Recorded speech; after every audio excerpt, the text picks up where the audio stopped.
Hi, my name is Mateo Osorio. My name is Isabel Cavallero. My name is Cece Lancaster. I am 19 years old. I am 18 years old. I am 19 years old and I was 18. Was 16. I was 15 years old when I fell in love.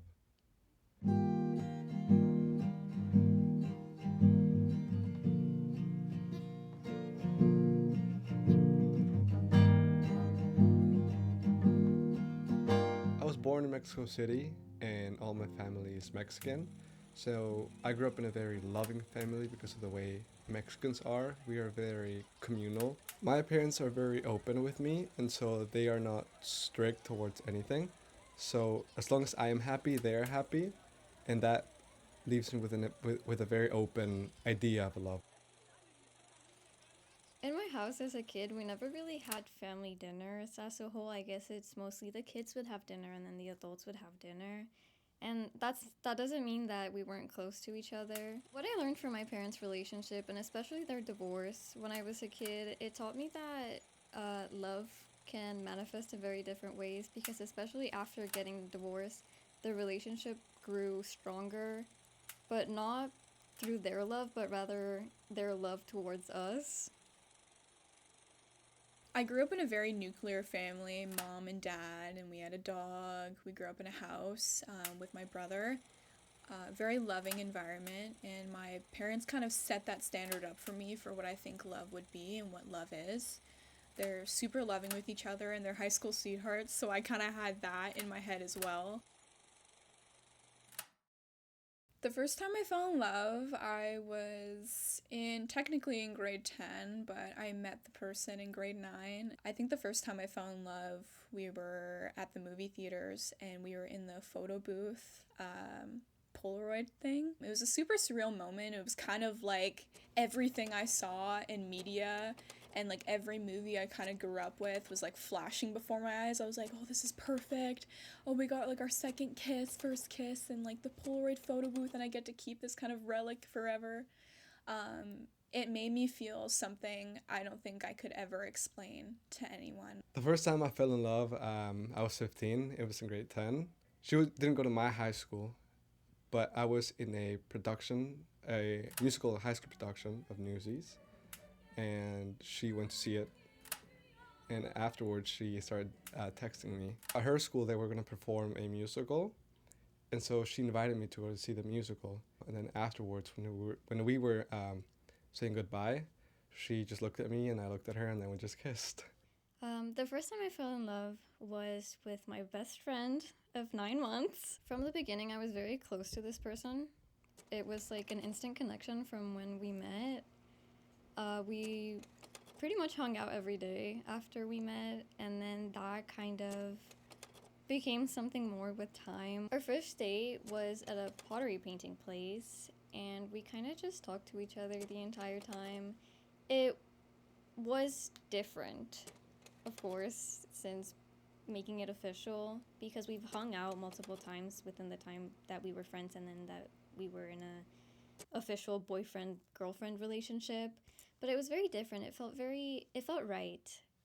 It's very different from what I expected, especially because I'm dating a trans man and I met him pre-transition. So there was a lot of challenges within the relationship trying to navigate that for himself and then for myself as well. And my family as well because it was kind of a new thing for all of us, but it's been good.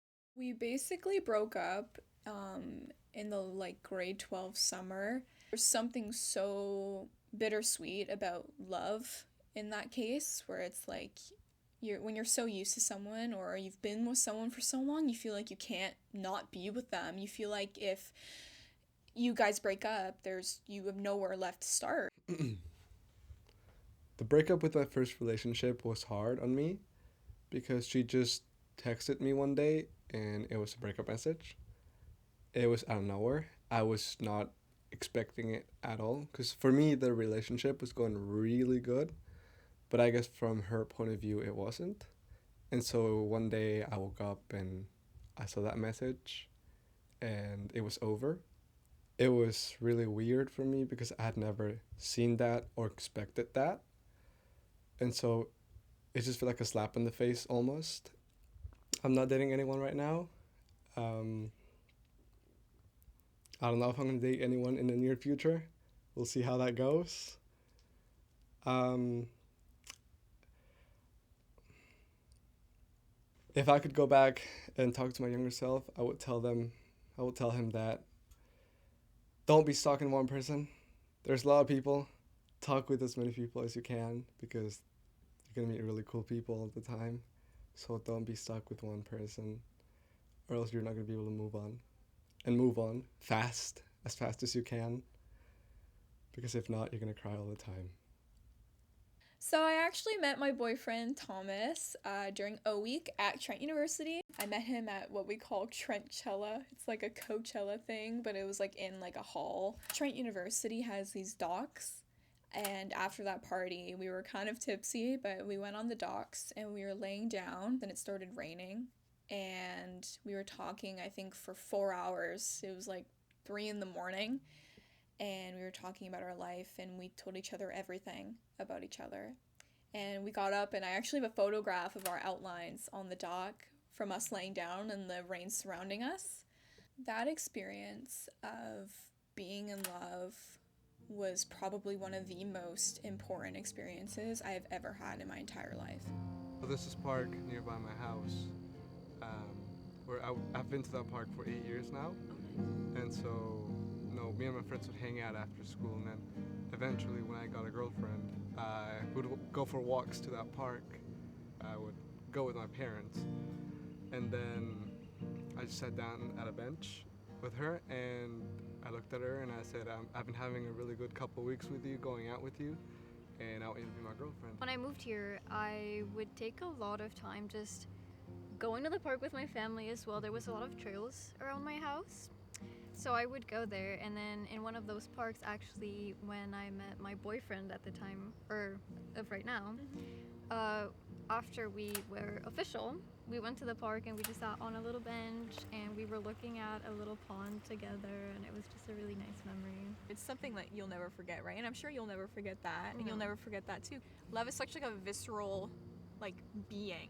You know what I mean? It's so important, and like all a human being wants to do is to be loved.